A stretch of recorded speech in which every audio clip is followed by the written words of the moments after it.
Zap Crypto. Tous les jours, toute l'actu au même endroit. Bon visionnage!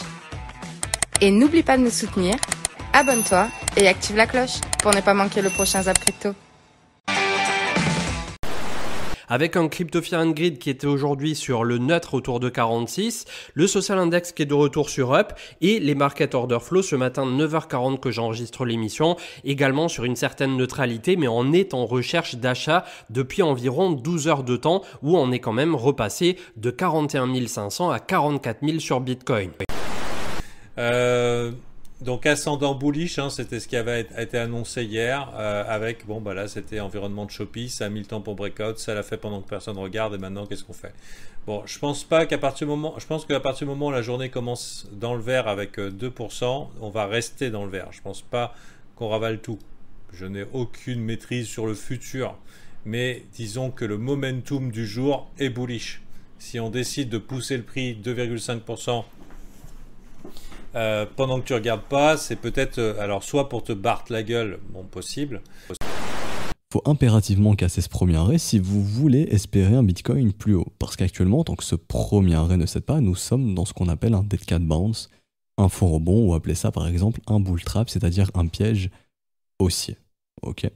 Donc si on casse ce premier arrêt, on aura de grosses probabilités de venir cette fois-ci en zone de rechargement de short, donc au minimum vers les 55 000 $, tout simplement.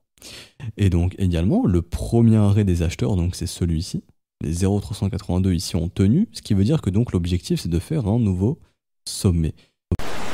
Où est-ce que on est présentement, selon moi, dans le disbelief, et il n'y a pas encore beaucoup de gens qui croient à cette montée-là, et là, quand le Bitcoin et les autres crypto-monnaies vont réellement commencer à monter, ça risque d'aller quand même assez vite. Je vous remontre ici un graphique qui m'est cher, qui est le rapport ETH-BTC. Alors, c'est pas une surperformance énorme, mais moi je pense que 2022, avec la transition vers le 2.0, avec le basculement vers le Proof of Stake, quelque part au milieu de l'année, colle bien avec ce scénario de surperformance à faible pente d'ETH vis-à-vis du BTC. Et donc, je ne serais pas surpris qu'en cas de dépassement des 45 500 par le BTC, eh bien, que l'ETH remonte, lui, au contact de ses records historiques. 1, 2, 3 jours de range relativement serrés, victoire des bulls, a priori pas un fake out. Comment on sait si c'est un fake out, si c'est pour de faux, hein, si c'est un breakout qui échoue? En général, ça rejette. Là, on n'a pas rejeté, on est en train d'accepter et les gens se réveillent en se disant mais dis donc, c'est bull ou c'est pas bull, j'y vais ou j'y vais pas. Donc là, vous voyez, structure, breakout. Maintenant, on est en mode acceptation. Ensuite, on a Intel qui affirme que sa puce consacrée au minage de Bitcoin consomme peu d'énergie. Très intéressant. Et là aussi, au fur et à mesure des années, au fur et à mesure des technologies, on va former des mineurs qui vont de moins en moins consommer au niveau... Alors là, c'est pas du coup du minage, enfin, c'est pas des mineurs, mais c'est une puce dans les machines de minage, si j'ai bien compris. Et c'est une bonne chose parce que du coup, plus on avance dans le temps, plus les machines deviennent performantes, moins elles deviennent polluantes et ça suit un peu comme on a eu au niveau de l'évolution d'Internet. Mais premièrement, on a 7 indicateurs qui nous montrent le ratio de holder sur le long terme versus le court terme. Et là, on voit que seulement 3 fois dans l'histoire du Bitcoin, on a eu des moments où est-ce que les détenteurs de Bitcoin court terme étaient quasi inexistants sur le marché et surtout jumelés avec une divergence haussière avec le prix.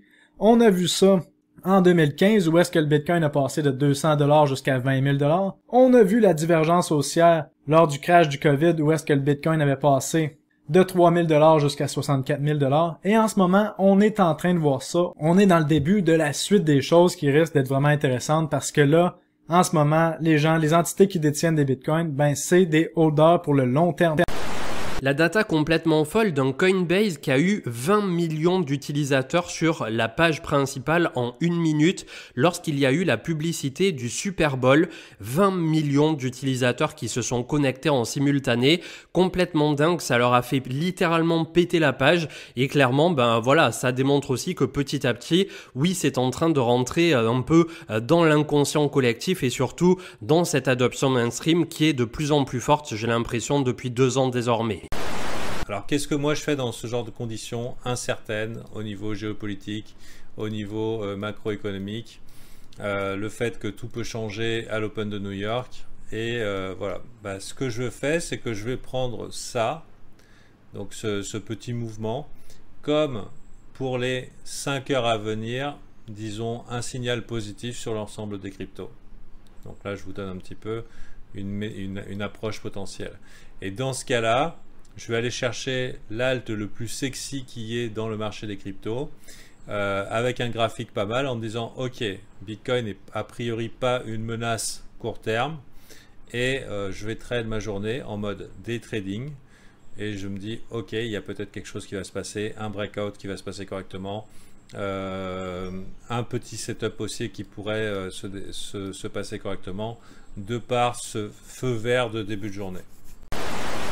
Ici, où est-ce qu'on voit une opposition entre le dumb money et le smart money. Nous, qu'est-ce qu'on veut faire? Ben, on veut faire comme le smart money, l'argent des baleines, l'argent des institutions. Alors que, qu'est-ce qu'on appelle le dumb money? C'est l'argent des spéculateurs qui n'ont pas vraiment d'expérience sur le marché. Donc, en ce moment, on voit la confiance envers le marché du smart money qui est à un niveau très élevé, alors que le dumb money est à un niveau très bas. Donc, potentiellement, qu'on serait très proche d'un bas sur le marché du S&P 500, le marché des actions. Au niveau du crypto total, très beau rebond sur support ici. On va probablement revenir tester les 2050 milliards. On est toujours sur la décélération. On a eu un peu plus de volume exécuté qu'à l'accoutumée. Donc ça me laisse quand même, on va dire optimiste à court terme, de faire un premier double creux ascendant avec la fameuse épaule tête-épaule inversée qui avait été matérialisée par Vincent Gann.